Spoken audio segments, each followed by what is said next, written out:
Breaking news చూస్తున్నాం. Intelligence chief post కోసం ముగ్గురు ఏడీజీ స్థాయి అధికారుల పేర్లను పరిశీలిస్తోంది ఏపీ ప్రభుత్వం. ముగ్గురి పేర్లను కేంద్ర ఎన్నికల సంఘానికి పంపారు ప్రభుత్వ ప్రధాన కార్యదర్శి. ముగ్గురిపై ఎలాంటి శాఖాపరమైన విచారణలు పెండింగ్లో లేవని స్పష్టం చేశారు.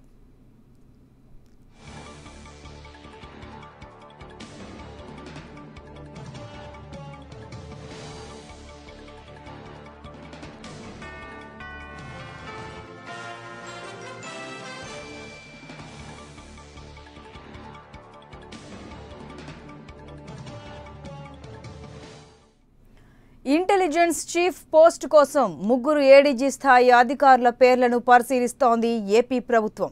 ముగ్గురి పేర్లను కేంద్ర ఎన్నికల సంఘానికి పంపారు ప్రభుత్వ ప్రధాన కార్యదర్శి. ముగ్గురిపై ఎలాంటి శాఖాపరమైన విచారణలు పెండింగ్లో లేవని స్పష్టం చేశారు. మరింత సమాచారం మా సచివాలయం ప్రతినిధి ఎంపీరావు అందిస్తారు.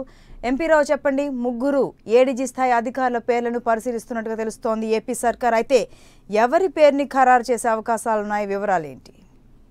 4 రోజుల క్రితమే ఇంటెలిజెన్స్ చీఫ్ ఏబి వెంకటేశ్వరరావును బదిలీ చేయాలని కేంద్ర ఎన్నికల సంఘం ఆదేశాలు జారీ చేసినప్పుడు ఆయన తరువాత సీనియర్ అధికారులు ఎవరైతే ఉన్నారో వారి ముగ్గురు సీనియర్ అధికారుల పేర్లను పంపించాలని చెప్పి కూడా ఈసీఐ రాష్ట్ర ప్రభుత్వాన్ని కోరింది. అయితే 2 రోజులు ఆలస్యం జరిగింది. కోర్టులో కేసు ఉండడము, ఆ తర్వాత ఎట్టకేలకు ఈ రోజు కోర్టు తీర్పు ఇవ్వడము, ఈ రోజు మధ్యాహ్నం ఇంటెలిజెన్స్ చీఫ్ ఏబి వెంకటేశ్వరరావుని కూడా బదిలీ చేస్తూ రాష్ట్ర ప్రభుత్వం ఉత్తర్వులు జారీ చేసింది. అయితే ఆయన స్థానంలో ఎవరు నియమించాలి అనే దాని మీద ఈ రోజు ముగ్గురు అధికారుల పేర్లను కేంద్ర ఎన్నికల సంఘానికి రాష్ట్ర ప్రభుత్వ ప్రధాన కార్యదర్శి పునేట పంపించారు. ఈ ముగ్గురులో నళిని ప్రభాత్ 1992 బ్యాచ్ ఐపీఎస్ అధికారి, ప్రస్తుతం పోలీస్ డిపార్ట్మెంట్ లో ఆపరేషన్స్ ఏడీజీగా ఉన్నారు. అలాగే 94 బ్యాచ్ కి చెందిన కుమార్ విశ్వజిత్ ప్రస్తుతం పోలీస్ రిక్రూట్మెంట్ బోర్డు చైర్మన్ గా ఈయన ఉన్నారు. అలాగే హోంగార్డ్స్ ఏడీజీ కృపానంద త్రిపాఠి ఉజాల, ఈయన 1994 బ్యాచ్ ఐపీఎస్ అధికారి. ఇద్దరు 94 బ్యాచ్ అధికారులు, ఒక 92 బ్యాచ్ అధికారి, మొత్తం ముగ్గురు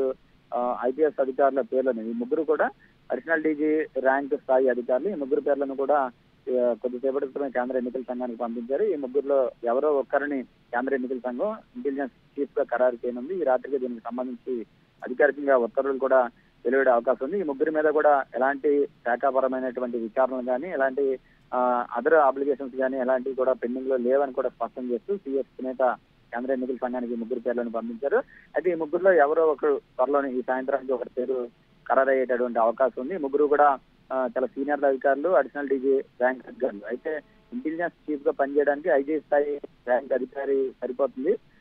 కానీ ఐజీ ర్యాంక్ కంటే కూడా సీనియర్ అధికారులు ఉన్నారు కాబట్టి సీనియర్ అధికారుల పేర్లను కూడా కేంద్ర ఎన్నికల సంఘానికి పంపించారు. ఈ రాత్రికి అయితే ఒకరిని ఖరారు చేస్తే కూడా ఈసీఐ నుంచి ఆర్డర్స్ వచ్చే ఛాన్స్ ఉంది. Okay ఎంపీరావు, thank you.